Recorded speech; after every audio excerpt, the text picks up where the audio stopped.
That's really an interesting point, but I would like to look at it to the passage first.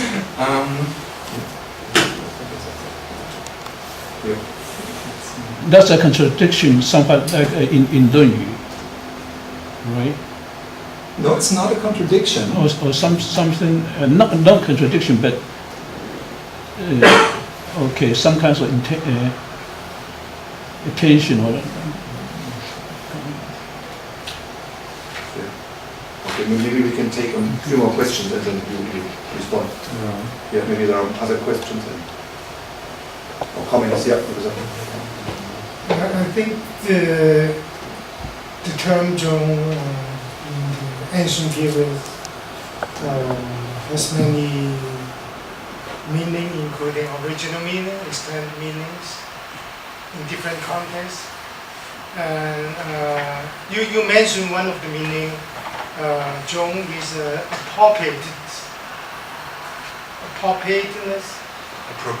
Yeah, I think if in that context it means appropriateness. What's the difference between chung and yi? Well, another meaning, truthfulness. Truthfulness, yeah. Appropriateness. And another meaning, truthfulness. We may use the Chinese name chung, something like that. So, is there any difference between chung and yi or chung and chung? I think chung has an implication of appropriateness and truthfulness, but not exactly the same meaning. Because chung has to be used to relate to some body who is responsible to. But in general, yi and chung can be used without this restriction. Without this, it must be related to somebody who is responsible. Is that right? Your second point, I would completely agree with. The trouble is that once we have this set of loaded expressions with loaded meanings, and once you change one term, what happens is the meanings of these new interpretation just clash with other interpretations. Yeah. So I agree when you say, for instance, appropriateness, wouldn't this be E? Or would this other?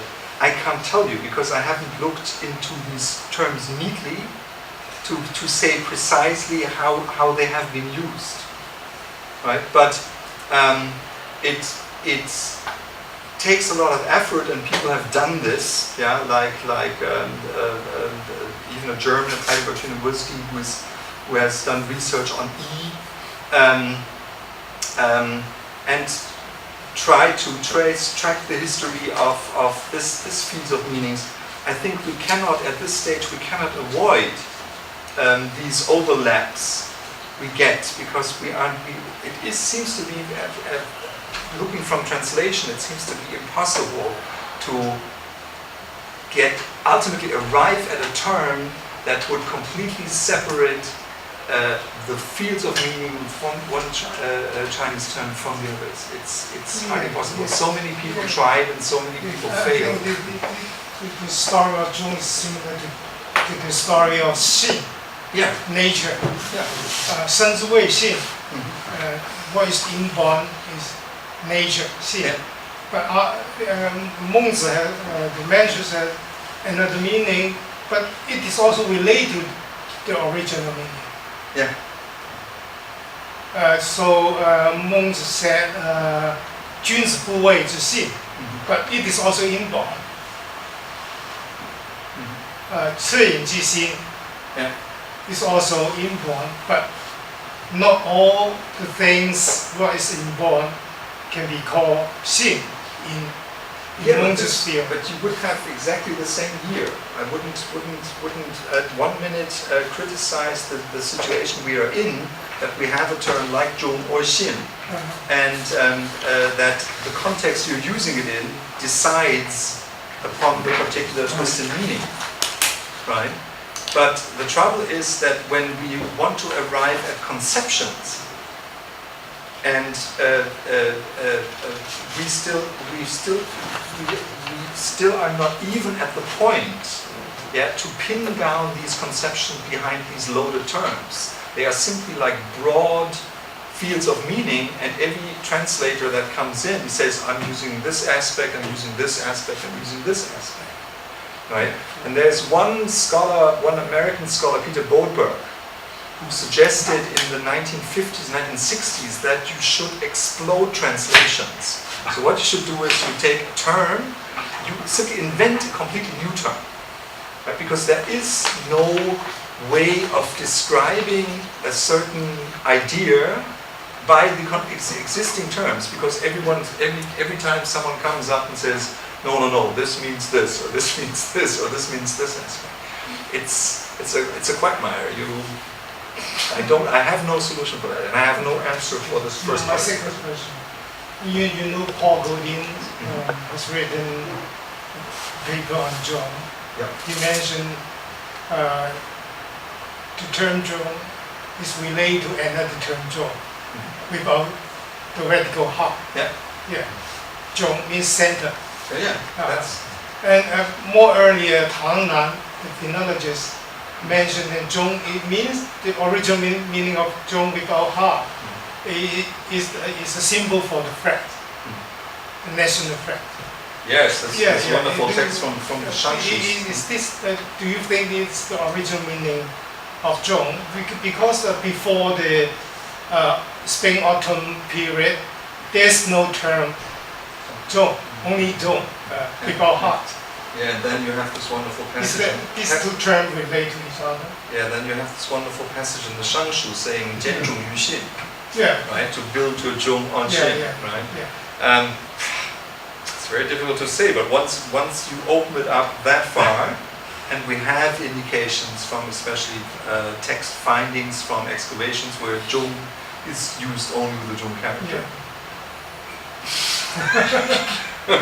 That's where you are then, but of course, yeah, I would, if I would, I'm normally not very much into character interpretation in relation to meanings.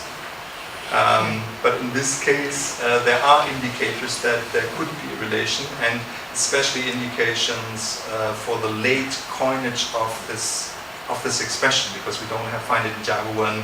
We have one bronze text where we find it on, and this is the late one, 3rd century. Yeah. We still have Professor Fang's question pending. Yeah, Maybe either we respond now or maybe later. Yeah, I'm trying to get a different one. Or maybe yes, there are other questions and we just open up the floor. Yeah. Because I have to find Comments maybe, for remarks.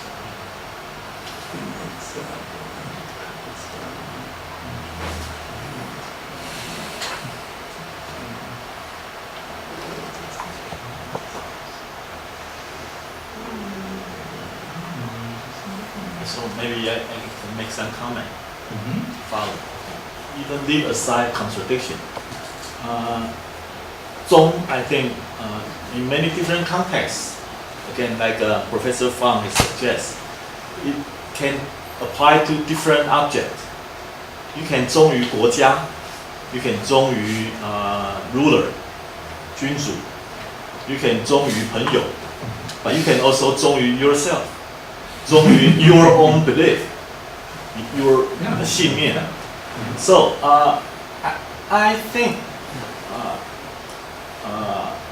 because different when you 忠于 different objects, so there got be different feature of 忠 since different object. Okay, so again, I don't see like Professor Fang's idea. Again, I don't see where the contradiction come from. Is it meaning itself, or is something else? Okay, so if the contradiction comes from altruism or egoism. We can also explain away the contradiction, like if you are loyal to yourself, it doesn't make yourself make the zhong egoist. But we can 忠于我们自己 doesn't mean you are egoistic, right? You can still be altruist and 忠于 yourself. So again, that doesn't mean here we have contradiction between altruism and the egoism.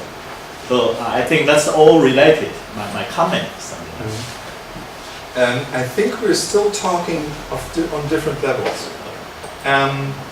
The only thing, what I did in this presentation is to go through various sources and discover that there are different field of meanings. And one field of meaning I described on the basis of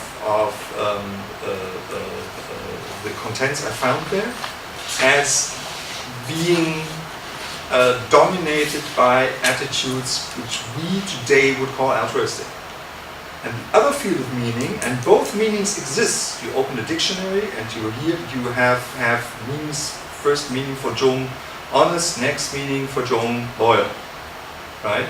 I'm not questioning these meanings, but I find in the Pre-Qin context, I find two or maybe more strands that seem to distinguish between certain meanings they attest to chung.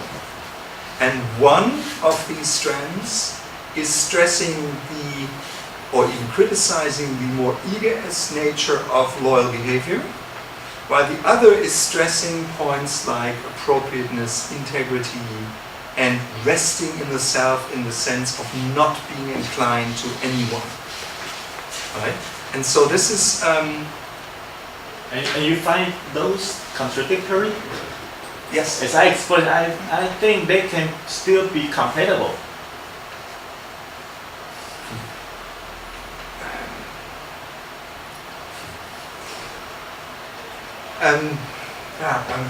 That's my suggestion. We can explain away the contradiction. The contradiction lies in the fact that lies between the motives for certain actions attested to the meaning of the term. Yeah, with respect to yourself. Okay, loyal to yourself. 忠于自己. Again, I say it doesn't conflict with the original. No, but what I'm saying is it depends who's talking about it. I'm not saying that you couldn't say this. Yeah. But it depends who's talking about it, and if you would have come to a pupil of Confucius, he may have, at least to what I found out, told you that for him, chung does not include is a concept, a conception that requires you to train to be altruistic in the sense that you don't get drawn to someone, something by your personal will or lust or wish to do so. And this is this wusi. Right? But it depends on where you are. If you come, seems to interpret 无私 very strong. Yeah. Yeah. But I mean, I took out every incidence of 无私 in the 左传, and they all come out to be the same. I mean, in 论语, Analects, you say less strong. Even I think 无私 we can explain in different ways. You should seems to pick the one like egoistic without any ego there. But 无私 sometimes we can say it's nothing personal. It's not that strong. Now we come into another trouble. Yeah. Now you're getting in our modern language perspective. So the trouble is, the other problem we have all the time, and this particular problem with loyalty, is in the moment the term of loyalty was coined somewhere in the 1850s something and put on Chinese texts by James Legge and others, gone, right? So the trouble is when we look from the present and we look back on these texts, we cannot avoid always using our modern meanings and ultimately Well, combining them with that one I these, don't with quite these agree terms. because I don't know if that's a modern meaning. Nothing personal. It sounds like Yeah. modern, but the meaning itself, 无私 can be, you can translate it very strongly, Yeah. or moderate. Yes. Again, so if it's the contradiction, something I would not say it's a meaning itself. It could be the translation itself. Again, translation is theory related. Yeah, sure. So every translation got to be some kind of theory behind the translator. Yeah, of course. So again, I think meaning itself, the core meaning of those concepts, I still don't find any contradiction. But I agree, a lot of translations, or if you put there is no core meaning of the concept. Okay, that's a There is different no kind of core. theory again. No, Okay, there is I use the wrong term. Okay. No, you Maybe don't. we have some general, or there gotta be some general or more common sense of the concept. So when we get to the concept, we can always grasp something. So core may be too strong again, or inappropriate. But I just don't see when we get to the meaning of chung, we have any contradiction here. Unless we have some. I wonder how we can get on a level that we understand each other, because we're not in different planets here. We are. The point is, I'm not saying that chung as a term from the beginning is contradictory. No. I'm not saying understand. that. Okay? Yeah. First point. What I do is I find out that I get bunches of meanings for this term in different contexts, and I sort them. So, and I arrive at two clouds, and I think that under the premises of chung being an important conceptual term, these ideas contradict each other in the sense of that you can that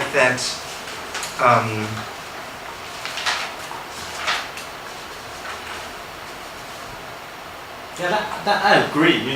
Context sensitive. That's the first part. I agree with. I think we may use the term equivocal or ambiguous rather than contradictory meaning.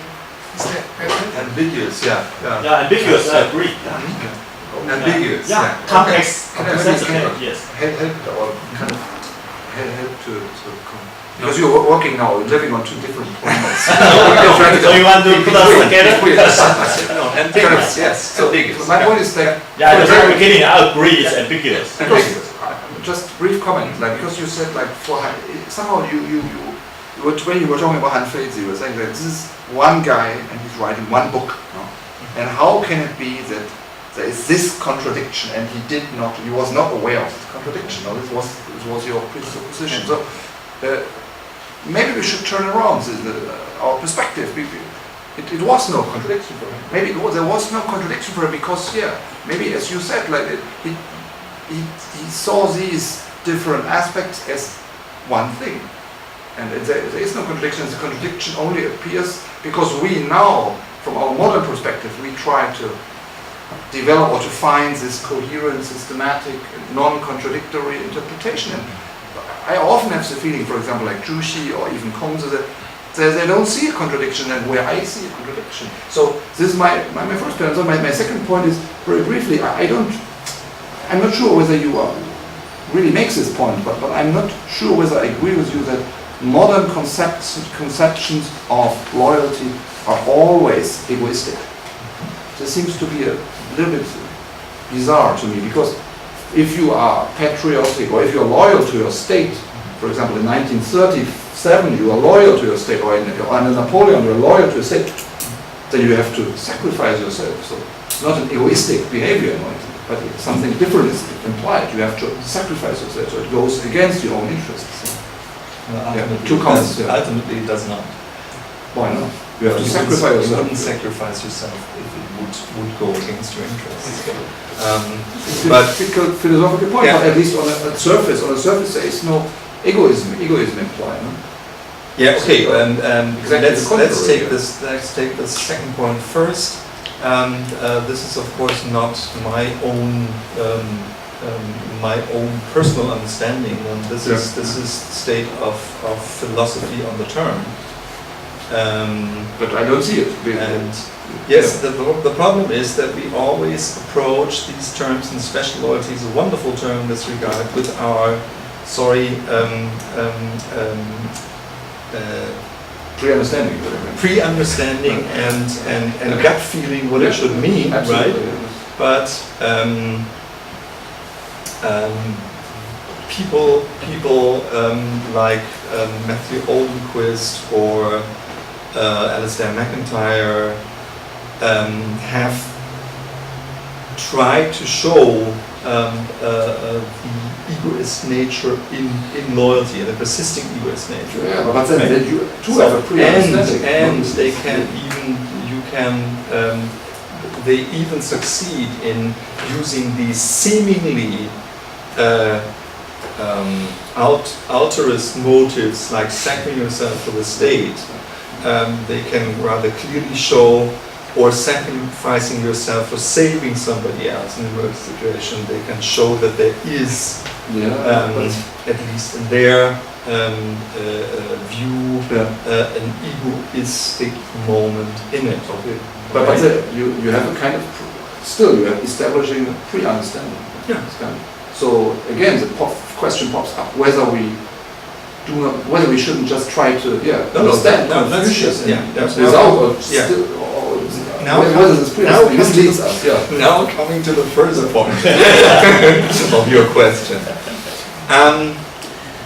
The trouble is, first of all, the assumption, I mean, we have only, and I said this at the beginning of the talk, we have only very few texts where we could say with quite security that they were written most probably by one author, right? And we have the second problem, that we would like to find in all these philosophers' works a guiding line of thought, right? And is for us, I agree, at the first point, it is very important if you want to have a conception that enables you to talk with philosophers from the West, and especially non-sinologists. They want to say, come on, what is this conception? Please pinpoint it. It must be clear, right? This is the wrong question. Yeah. Maybe. And now you can come up, and it has been done before. I mean, this is not you and saying, look, sometimes they see it this way, sometimes they see it that way. It's more flexible. Yeah. But once you do this, the dialogue stops, right? So you can, of course, have this position and say, come on, I have the idea that even in Hanfeizi, and I think Hanfeizi is a good example for having a very, very clear conception of what he's doing there, and you can show with all the incidences where Jung is used within the Hanfeizi, that if it is correct to say that his central axis in entire thinking is law, then you can say you have to be, or the only loyalty I require is loyalty to law, because I have all these other passages saying you don't have to be loyal to any person, not to the ruler, not to anyone. Because once you do this, you undermine my system of law. And it is so clear-cut in Hanfeizi that I get a difficulty, and Masayuki Sato, whom I quoted, simply came upon passageways where he said his approach is different in the sense that he says we arrive with the entire conception of chung at the end of the Pre-Qin era, we arrive at the meaning of loyalty. And suddenly chung means loyalty, full stop. And this is not true, because most of the Han Dynasty texts, when you go through them, you don't get far with loyalty, right? Give you another example, the famous Chu Si and Qu Yuan, right, with the symbol of loyalty. If you look through Wang Yi's commentary, chung never means loyalty, not in one instance in this text. It's all about language, it's all about being honest and straightforward to your ruler at the degree you are. Right? Yeah, so you are saying that in the passage you didn't show me, but you were talking about if you are loyal to A, then you are not be able to be loyal to B, right? Mm-hmm. But in other contexts, you can say that you are loyal to B. So there is some kind of contradiction there, because in other contexts or other texts, like in Luyi or something, some book, you can be loyal to B, but in the context, it says that if you are loyal to A, you cannot be loyal to B. But in other contexts, either you can be loyal to A or loyal to B. So you are saying that there must be some kind of contradiction there, because if loyal to A and loyal to B are allowed to occur in different contexts, but here you don't allow that to happen, right? So in this context, the concept of loyal must be quite fishy in some way, right? But it's not clear that there's some kind of contradiction. Maybe there's some way to explain why this happened here in this context, in this text. Because in this text you can only allow one to be loyal to B, but you cannot be allowed someone to be loyal to A, because if you're not loyal to A, you cannot be allowed. You will not be able to be loyal to B, right? And I don't think that you can right away say that there's contradiction of concept there, because there are many different ways of dealing with these kind of questions. For example, maybe you have some other theories. For that reason, he has some other theory. Because of that theory, if you are loyal to A, you cannot be loyal to B. So the contradiction is not so obvious. You have to do a lot of things before you can say that there is a contradiction in concepts. It's a good point. I said that the trouble I have. It's not clear to me that what does it mean to say that two concepts are contradictory each other. It seems to me that only the propositions can contradict. Yeah, that's right. Propositions can contradict. So we must be defined clearly what does it mean by saying that the two concepts are contradictory each other. For example, they can appear in propositions that you all accept, but that sort of contradiction, that set of propositions are contradictory. Maybe in that sense. To say that concepts are contradictory and it's not easy. You have to go through the contradictions of propositions. Then you have to work on that part to a certain extent before you can say that you have a contradictory concept or something like that. But my contradiction is not between different forms of loyalty. It is the contradiction between altruism and egoism. And this is a clear contradiction. Two attitudes. Mm-hmm. Yeah? You can have an altruistic attitude or you can have an egoistic attitude. If so, then many concepts are contradictory to the zone. Not only many concepts are contradictory in legal sense. Mm-hmm. So does it make sense to say that they are contradictory because it's yes. allowed? But still, the question, even if this is so, then the question arises, and this brings us back to Kai's first question a few minutes before, is what do you do with these meandering concepts, right? Chinese conceptions, and how do you grasp them? Because you always have to deal with these 2 to 15 meanings.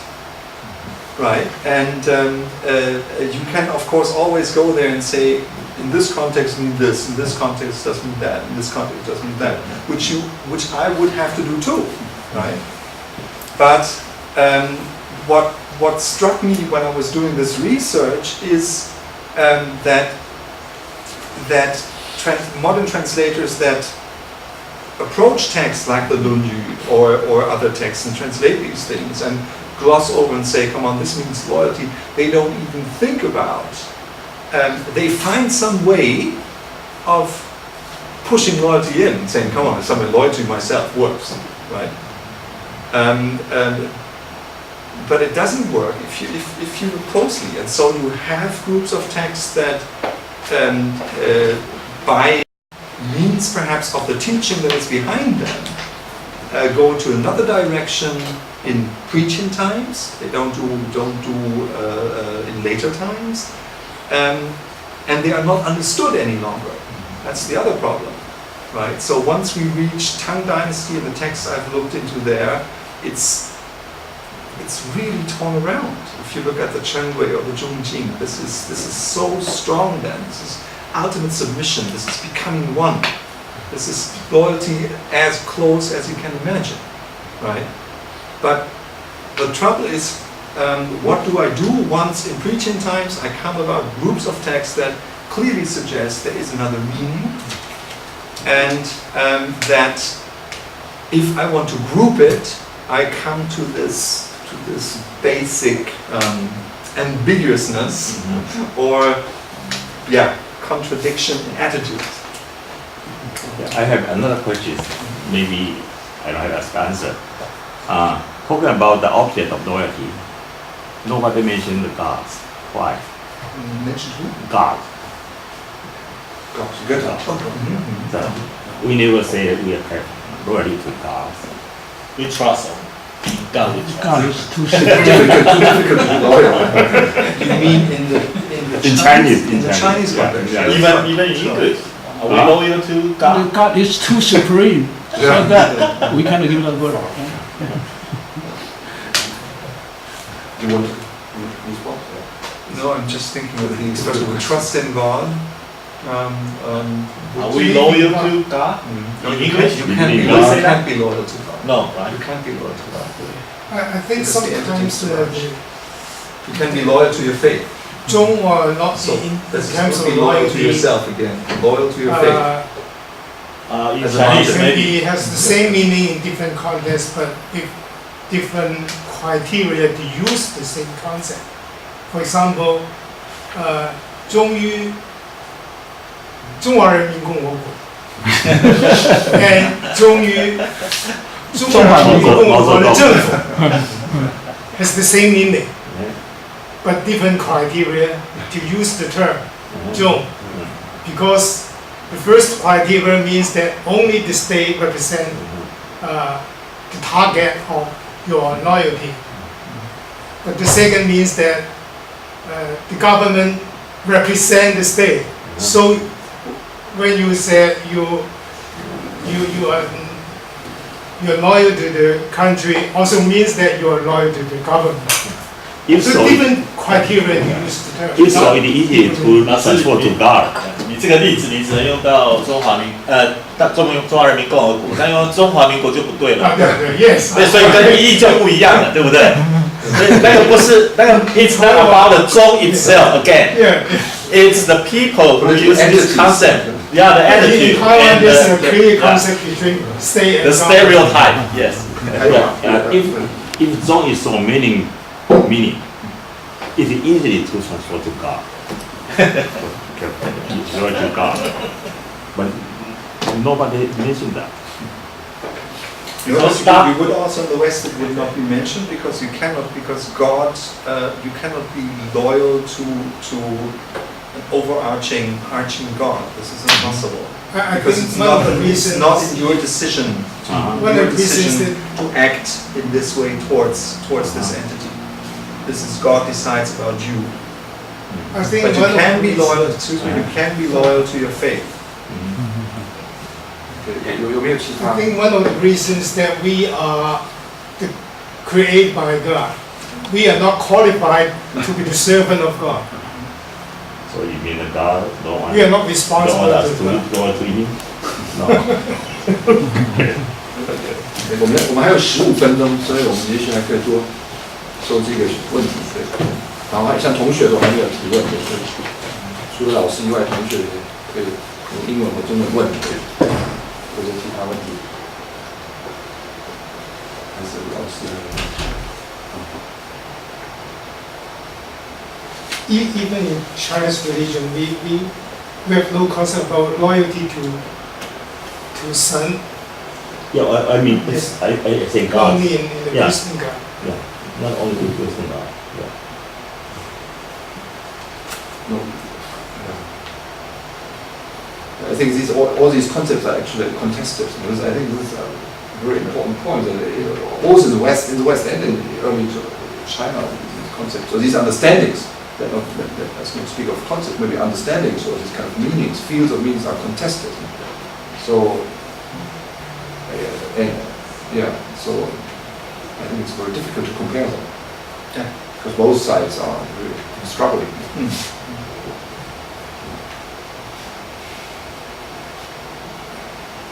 Are there more questions or comments?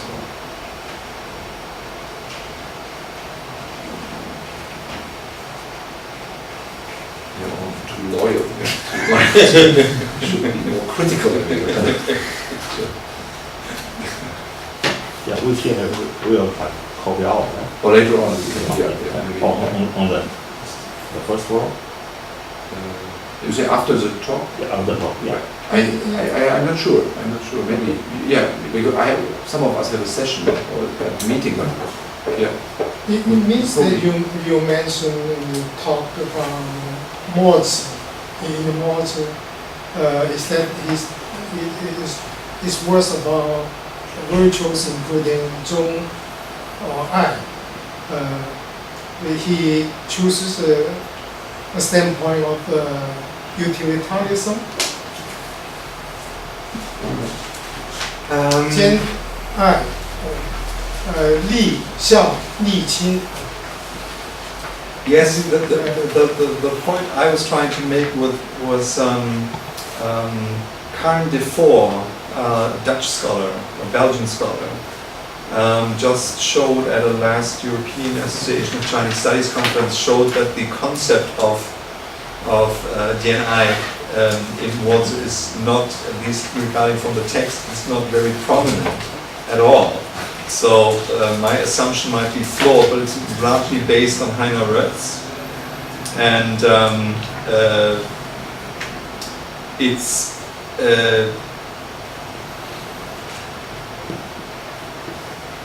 is the Walzer is the only text that would against like Zuozhuan, Lunyu, and the confusion, so-called confusion texts that would offer the view that personal inclination or mutual benefit, as it's put for Gen I, enters this emotional element that Chung lacks in Lunyu or Zuozhuan. Because if you, the point for Lunyu and Zuozhuan would be to remove any kind of desire, right? This is this Wu Si, right? You're not supposed to be inclined or follow your individual likings, if you want to put it this way. And Lien I or Jian I is deliberately imposing this and saying, look, you should be beneficial to others. And this implies this inclination towards others, right? But in the end, it ultimately undermines the system, as Heiner has shown. As you may know, in Moses there's a difference between Ren I and Jian I. And Ren I, the later Mois consider Ren I is different from Li I, I with benefit. Li I, Jian I is some kind of Li I. So also in some context, some paragraph, it seems to indicate that 兼爱 or 利爱 as some kind of love, immoral term, is not equivalent to benefit, 利, but have some very close relationship. I use the term supervenience to combine these two terms, but they are not different. But some scholar think that we can use a utilitarian view to explain the word 兼爱 or 利爱. So I do not agree with this. Can I ask one question? Because a very old sinological question, how to translate Dao? Because you translate Dao in the Zhuozhuan as being well-ruled. No? So in this passage. In this particular passage. Yeah. And then in a later passage you translate, but also from the Zhuozhuan you translate Dao as principle. So then I saw your listen to your analysis of Luyu 4.15, Dao Yi Guan Zhi, and where chung somehow seems to be part of the package of Dao. So how would you explain this relationship? Because we had this before on Monday, there was chung is somehow as a spiritual religious dimension, as particularly Tang Dynasty, becoming one. So at least in the Luyu, this spiritual dimension seems to be implied already. Yeah. Kind of transcendence, no? Yes, plain answer, yes. When you look at the way pupils, for instance, are required to train themselves in being chung, like this disciple I quoted, who has to ask himself every day, right? Have I been chung, been xin? Have I fulfilled the task I'm to fulfill? This is exactly the moment where you have this idea that there is some, almost religious practice going on, and saying, look, if you want to achieve, if you want to come to the level that I've explained here for sake of time on with Xin, if you want to reach a level where you are reliable to this degree, it needs a lot of training, and the training it needs, and this is interesting again, is to get rid, and this is another religious dimension, to get rid of your personal interests, egoism. Sorry that the word pops in again. Attachment, clinging. Attachments, So you would be loyal to, not to the gods, but to Tao. The funny thing is, if you would look for something that would be closer to this idea of loyalty, it would in fact be the Xin. This ultimate reliability. Trustworthiness, yes. But in Luyu especially, it's like to be able to be dependable upon.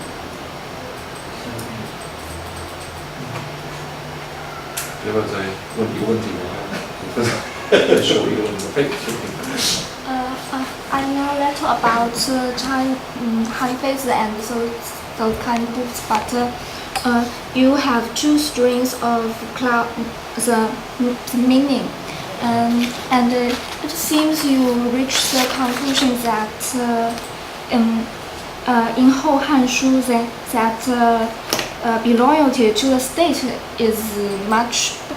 Did you give more credit to the loyalty to the state, or to the interests of most people? You think the loyalty to someone, to a particular somebody, is not so good as to be loyal to a state, to much more people. When their interests are conflict, you should choose the state. I think that the point is different from how you understood me. It is this famous question of patriotism. So can you have in Han Dynasty or Zhangguo times which you have an idea of patriotism. So meaning someone coming from Qi says, yes, I'm fighting for Qi. And not saying, no, I'm fighting for the altars of the state, or I'm fighting for my home and my ancestors that are lying in certain graves there. Right? So when you come to the Han Dynasty, you have this text of Li Yun where you refer to, which is an Eastern Han Dynasty biography. It would automatically be translated if you would hand it to many Sanoj and say, yes, you are loyal to the state. But the point I was trying to make was that when you look at the criticisms that were entered by his fellow officials, they were not talking at any time of an idea that is like, I'm loyal to the Han Dynasty, or I'm even loyal to the emperor. This was not the issue. The issue was that there is an official that straightforwardly criticized the emperor in the sense of being honest, Chung of being honest, of not being able to rule, which is a very hard claim to make, a lèse-majesté, right? And so they jump in and say, look, but it is the duty of this official to let the emperor know when he is acting completely out of his mind, right? And so again, this loyalty issue to person is taken away, and we have another example of a text that is talking actually about the question of honesty and of openness. And this is what I surprisingly find in many Han Dynasty texts, that it's not that the issues we are taking in from later times is like questions of patriotism, loyalty to the emperor, etc., etc. They come up, but they run under different expressions. They're not running under joy. 好，谢谢。把这个时间到了，我想对这个议题很有趣，所以礼拜五早上还有我们还有这个 workshop， 所以我们可以继续讨论哈。欢迎大家邀请大家参加。谢谢李姐，谢谢大家。谢谢大家。